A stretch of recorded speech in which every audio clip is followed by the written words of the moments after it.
పోలీసులు లుకౌట్ నోటీసులు జారీ చేశారు. 4 బృందాలుగా ఏర్పడి ముమ్మరంగా గాలిస్తున్నారు. కరీంనగర్, ఢిల్లీ, హైదరాబాద్లో పోలీసులు సోదాలు చేస్తున్నారు. బండి సంజయ్ ఇంట్లో తనిఖీలు చేపట్టారు. హైదరాబాద్లో బండి సంజయ్ ఇంట్లో తనిఖీలు చేస్తున్నారు. మైనర్ లైంగిక వేధింపుల కేసులో భగీరథపై కేసు నమోదు కాగా భగీరథ కోసం గాలింపు చర్యలు ముమ్మరం చేశారు పోలీసులు.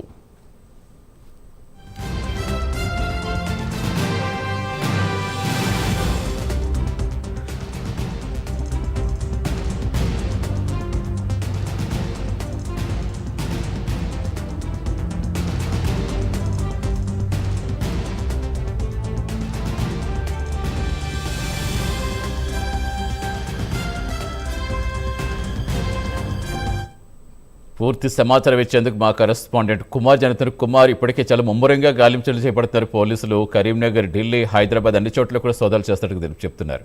ఏంటి ఏమైనా ఇన్ఫర్మేషన్ ఏమైనా వచ్చిందా? ఏం చెప్తున్నారు? Thank you Satish. అయితే 2 తెలుగు రాష్ట్రాల్లో కూడా సంచలనం సృష్టించిన బండి భగీరథ పోక్సో కేసుకు సంబంధించి కొద్దిసేపటి క్రితమే ఇటు పోలీసులు లుక్అవుట్ నోటీసులు అయితే జారీ చేశారు. అయితే గతంలో ఏదైతే విచారణకు హాజరు కావాలంటూ కూడా ఇటు బండి భగీరథకు నోటీసులు జారీ చేసినప్పటికీ కూడా విచారణకు అయితే హాజరు కాలేదు.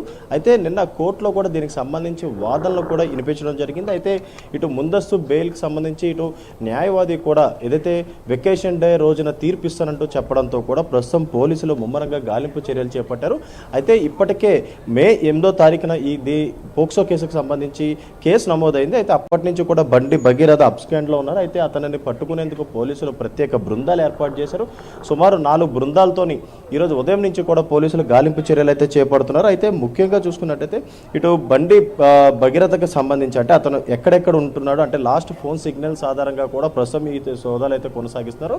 అయితే ఇటు హైదరాబాద్, అలాగే మరొక పక్క ఢిల్లీ, అలాగే మరొక పక్క ఏదైతే కరీంనగర్, ఇలా పలు చోట్ల ఇప్పటికే పోలీసులు గాలింపు చర్యలు అయితే చేపడుతున్నారు. ముఖ్యంగా నిన్న కోర్టు ఇచ్చిన అంటే కోర్టులో వాదనలు కూడా ముగిశాయి కాబట్టి అయితే ముందస్తు అరెస్ట్ చేయకుండా ఉండేందుకు బండి భగీరథ తరపున లాయర్ నిరంజన్ రెడ్డి కూడా పోలీసులకు ఆదేశాలు ఇవ్వాలంటూ కూడా చెప్పిన నేపథ్యంలోని దానికి కోర్టు కూడా అంగీకరించలేదు.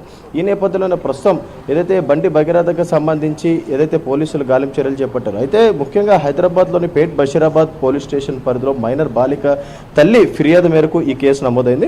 అయితే ఫిర్యాదులో భగీరథ తన కుమార్తెను పలుమార్లు లైంగికంగా వేధించాడని, పెళ్లి చేసుకుంటానని నమ్మించి దాన్ని దుర్వినియోగం చేశాడంటూ కూడా ఆరోపించారు. అయితే బాధితురాలు మైనర్ కావడంతో పోలీసులు protection of children from sexual offences act కింద కేసు నమోదు చేయడం జరిగింది. అయితే మొదట బిఎన్ఎస్ సెక్షన్లో అలాగే పోక్సోలో తక్కువ తీవ్రత కలిగిన సెక్షన్ల కింద కేసు నమోదు చేసినప్పటికీ బాధితురాలు స్టేట్మెంట్ నమోదు చేసిన తర్వాత ఆ కేసులో ఉన్న సెక్షన్స్ కూడా మార్చారు. అయితే ముఖ్యంగా ఇటు సిట్ అధికారులు అంటే ప్రభుత్వం కూడా ఈ కేసును పరీక్షించేందుకు ఒక సిట్ బృందాన్ని కూడా ఏర్పాటు చేసింది. అయితే సిట్తో పాటు సైబరాబాద్ పోలీసులు విచారణకు హాజరు కావాలని ఇటు బండి భగీరథకు అయితే నోటీసులు జారీ చేశారు. దీంతో పోలీసులు ప్రత్యేక బృందాలు ఏర్పాటు చేసి ఇటు హైదరాబాద్, కరీంనగర్, ఢిల్లీ ప్రాంతాల్లో ఈ గాలింపు చర్యలు కూడా చేపట్టారు. అయితే భగీరథ వచ్చేసి అబ్స్కాండింగ్లో ఉన్నాడని ఇప్పటికే పోలీసులు చెప్తున్నారు. అయితే అతను ఫోన్ కాల్ డేటా, అలాగే చాట్లు, అలాగే డిజిటల్ ఆధారాలు, అలాగే ఫామ్ హౌస్ విజిట్ చేసి అక్కడ వివరాలు కూడా ఇప్పటికే సేకరించారు. అయితే ముఖ్యంగా ఇటు తెలంగాణ హైకోర్టులో కూడా ఇటు బండి భగీరథ ఆశ్రయించారు. ముఖ్యంగా ఒక పిటిషన్ కూడా దాఖలు చేశారు. అయితే ముందస్తు బెయిల్ పిటిషన్పై తీవ్ర వాదనలు కూడా జరిగాయి. జస్టిస్ టి మాధవి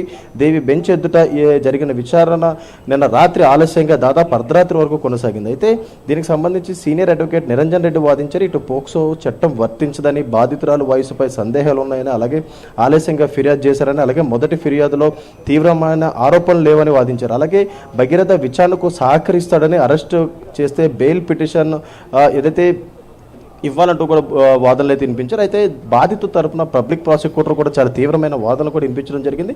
భగీరథ ప్రభావశీల వ్యక్తి కుమారుడని, అలాగే బాధిత కుటుంబంపై ఒత్తిడి ఉండే అవకాశం ఉందని, ముందస్తు బెయిల్ ఇస్తే దర్యాప్తు ప్రభావితం అవుతుందంటూ కూడా ఇప్పటికే ఇటు న్యాయవాది కూడా సూచించడం జరిగింది. అయితే ముఖ్యంగా విచారణ సందర్భంగా సోషల్ మీడియాలో జరుగుతున్న స్విమ్మర్ క్యాంపెయిన్పై కోర్టు అసంతృప్తి కూడా వ్యక్తం చేసింది. అయితే ముఖ్యంగా తక్షణమే మధ్యంతర రక్షణ ఇవ్వడానికి కోర్టు కూడా నిరాకరించింది. అరెస్ట్ నుంచి తాత్కాలిక ఉపశమనం కూడా ఇప్పటికే ఇవ్వలేదు.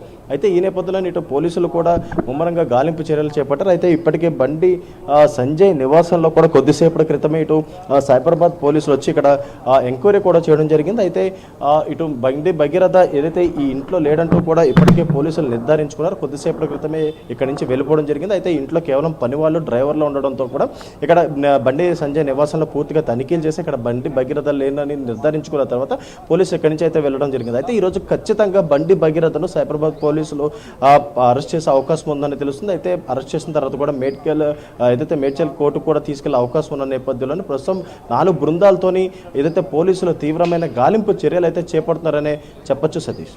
Right, thank you Kumar.